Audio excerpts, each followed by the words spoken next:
Hola a todos. Mm, Quiero en unos minutos hablar sobre la profunda influencia de Santo Tomás de Aquino en el pensamiento jurídico y político contemporáneo. Si nos situamos en el siglo XIII, en plena época de la cristiandad, de la Edad Media, ese periodo fue caracterizado por una iglesia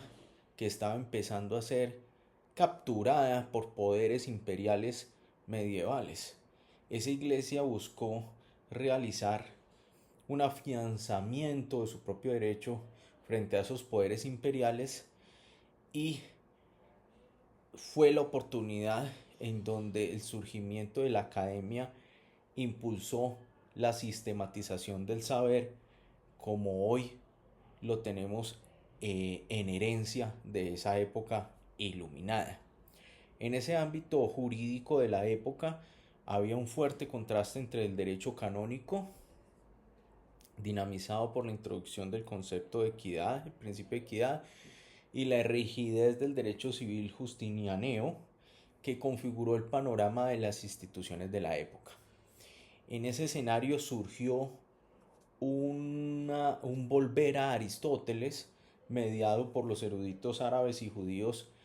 de los cuales el propio Santo Tomás entró a depurar y a asimilar para después producir sus propias ideas. El origen nobiliario de Santo Tomás, el ingreso a esa orden que estaba vinculada con centros de poder, eh, de alguna manera garantizando la juridicidad de los procesos de inquisición incluso, lo ubicaron en una posición privilegiada. Allí fue influenciado por ese pensamiento aristotélico, no solo humano, sino también político, y en lo jurídico por el rigor romanista canonista de figuras como Raimundo Peñafort. Entonces Tomás articula una visión que une la organización del poder y el orden jurídico. Liga el poder político con la ley. Ese marco teórico de su filosofía jurídica es integralista entonces. En Santo Tomás de Aquino no hay separación entre lo jurídico y lo político. No puede existir derecho si no hay organización de poder y no hay organización de poder si no hay derecho para que la controle. Esa relación entre los dos evidencia una concepción de la sociedad como la realidad de la existencia humana en donde se marca la relación entre personas,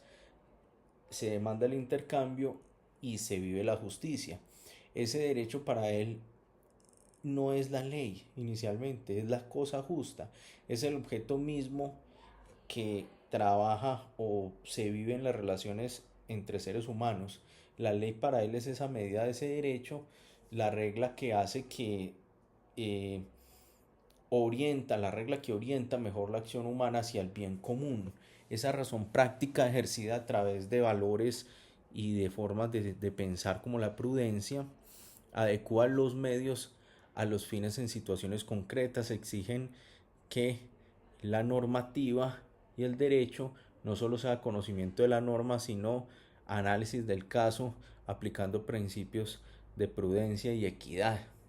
Entonces hace que la sociedad política se consolide en la búsqueda de un bien común, no como una utopía, sino como ese conjunto de condiciones que aseguran una vida buena, una paz duradera y estable y una suficiencia de los bienes para todos, el mínimo vital. Imagínese usted, en nuestro estado colombiano apenas estamos trabajando sobre conceptos de mínimo vital.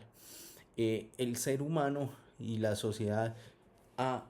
ido y venido entre ese bien común y el bien personalista. Las ideas de Santo Tomás de Aquino serían después recogidas en los años 30 y 40 por el economista americano John Maynard Keynes, que nos trajo el estado de bienestar en Estados Unidos e instituciones de las cuales hoy en día los americanos se benefician, aunque han empezado a destruir,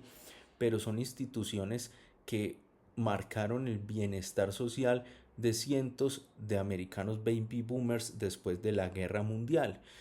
Y Imagínese usted que antes de eso, como un antecedente histórico europeo también, la República de Weimar en Alemania y en el Imperio de Prusia genera esa capacidad de llegar al estado de bienestar en instituciones como el sistema de seguridad social y el sistema de pensiones. En Colombia estamos todavía muy lejos y cada vez en el mundo estamos yéndonos a mesianismos políticos que nos llevan a los extremos y en ninguno de esos extremos se percibe el bienestar social que buscaba y la buena vida que planteaba Tomás de Aquino. Entonces eso nos permite hacer una crítica al fenómeno contemporáneo actual que traigo a colación, y es la crisis de legitimidad constitucional que tenemos frente a las tensiones entre los poderes del Estado y los desbordes populistas de esos liderazgos mesiánicos en el mundo. En esas democracias nuestras actuales observamos cómo esas normas escritas son utilizadas como instrumentos o de dominación, desconociendo las realidades personales de cada individuo y reduciendo el derecho a un mandato coercitivo. Desde el realismo de Santo Tomás de Aquino, ese fenómeno lo interpretamos como una ruptura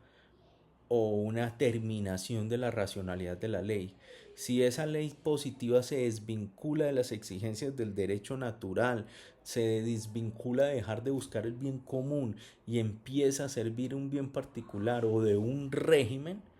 pierde la validez intrínseca que tiene y se convierte en términos de Santo Tomás, para ponerlo de alguna manera,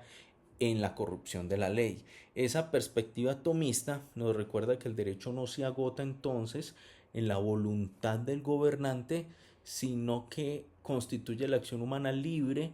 y la estructura de la sociedad es la que impone los límites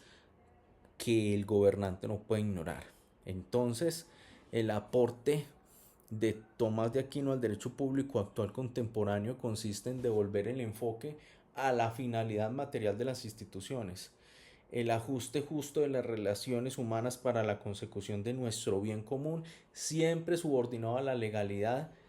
subordinando la legalidad a la racionalidad práctica, ofreciendo ese paradigma de integración que evita el aislamiento del derecho respecto de la ética y de la política. Como línea de reflexión para futuras investigaciones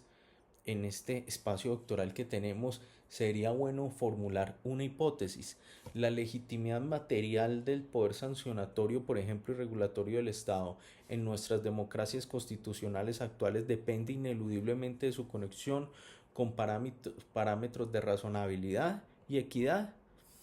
que de acuerdo a la concepción tomista del derecho actúan como los límites infranqueables que evitan la arbitrariedad legislativa de los gobernantes y garantizan la cohesión del tejido social. El realismo jurídico entonces no es una doctrina de la cristiandad medieval, es una exigencia que se nos vuelve permanente para que el derecho no deje de ser la justa medida de nuestras relaciones.